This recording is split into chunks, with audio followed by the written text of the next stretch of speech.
replaced the Lakers since AD went down. Remember, not that long ago, I kept saying it. The Lakers are the only team in the league absolutely elite on offense and defense. You heard Stephen A. just now. They ain't elite on defense right now, let alone on offense. You know who they've been replaced by? The Utah Jazz. Top 5 offensive and defensive efficiency. No one else in the NBA is. Now, Markieff Morris is right. The playoffs are a different story. You want to ask me if they beat a full-strength Lakers in the playoffs? Maybe, but I favor the Lakers. A full-strength Clippers in the playoffs? Maybe.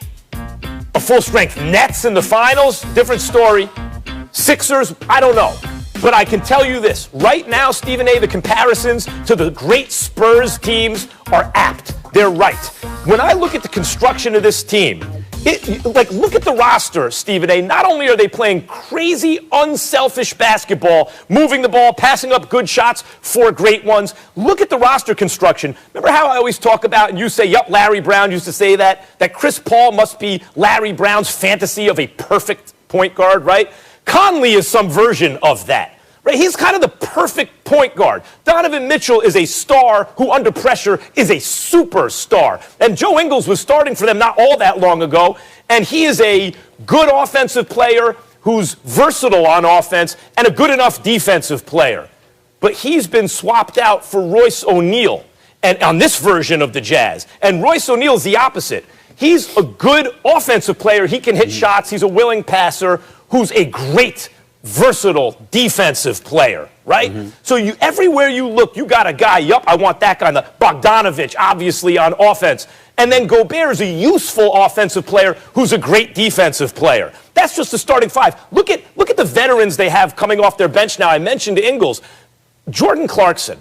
Jordan Clarkson has entered his prime now. He always had promise. He was aggressive, but he was like a good player on bad teams. And obviously a guy like that wants to start and be a star. He's 28 years old. His skills are as complete as they're ever going to be, it seems to me, in terms of also his physical prime. And the dude has accepted that as a sixth man, with the knowledge he now has, he's shooting 8-9 threes a game and hitting like 40% of them. Stephen A., guys like that off the bench, this team is an extremely well-coached team and a well-oiled machine on both sides of the floor. They're the best team right now. That's what I was actually waiting for you to get to that last part, because that is the part. And I just want to throw off some names because I've never done this. In the history of First Take, I've never done this. I want to read off the names of Utah's coaching staff. Alex Jensen, Mike Wells, Lamar Skeeter, Vince LaGarza, Sergey Oliva. Dell Demps, the former GM in New Orleans, is now an assistant coach with Utah. And Keyon Dooling, just a certified life coach. This brother is a special brother, really, really good brother, got a great head on his shoulders and really does a lot of stuff. Just getting guys mentally prepared to perform. Keyon Dooling was one of those dudes with the NBPA and all of that stuff. He's a special person. Got a lot of love and respect for him. And it's great that they have him on their staff as well, because he can help any staff in the NBA. And all of this is led by head coach Quinn Snyder, who was a college coach. I just want to make sure that I state this for the record. This man is an exceptional coach, and their staff is doing an exceptional job. This might be the best staff in basketball, because every single player, tell me one player that looks worse since it's under their stewardship. One player. There's no one that looks worse. Everybody looks better. And that's what you're seeing here. I'm looking at a guy like Royce O'Neal. Why does he matter? Because he's your perimeter defender. You got Rudy Gobert. He's an elite defender, the post 2-time defensive player of the year. Probably going to win it again this year. I mean, the dude is formidable. So you got defense on the perimeter. You got defense in the interior. And as a result of that, they're going to create their own opportunities because they're limiting you to one shot. They're forcing turnovers. They're never shy with effort. Ever. We're talking about the Lakers. We're talking about Boston and others. Effort. We never say that about Utah. Effort, effort, effort. And so we know we got Donovan Mitchell. We know what a stud he is. We know what Mike Conley can do. But Mike Conley's been a veteran. We were talking about him potentially retiring. This brother looks great. He looks better than he did last year. He looked bad last year. He looks better than he did last year. He looks better. You don't see that usually with veterans. I mean, you could literally, he was so bad last year, you could make an argument Mike Conley come back player of the year. I mean, that's how good he looks right now. Okay? So I'm looking at all of these things.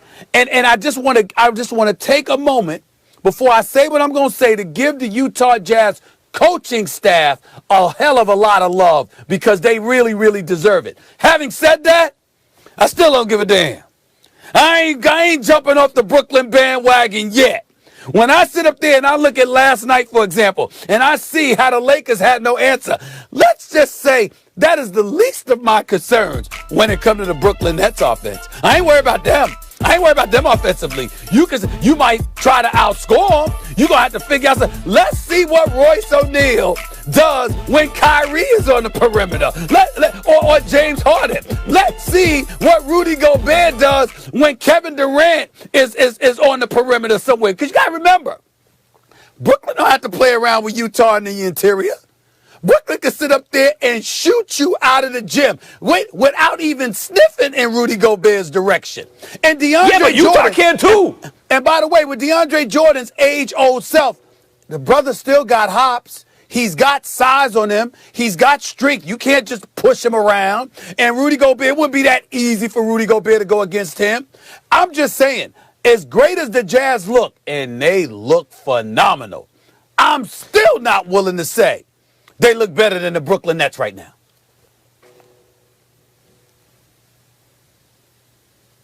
This is what I'll say, Stephen right. A. The fact is, the Nets have KD coming back. Yes. They're doing this without Kevin Durant. Correct. So, obviously, we say right now. Because if they're doing this without KD, ain't going to be no Jazz better than the Nets when KD gets back. I'm glad you know. Right you didn't sound now, like you knew. Right now, the Jazz are the best team in the league.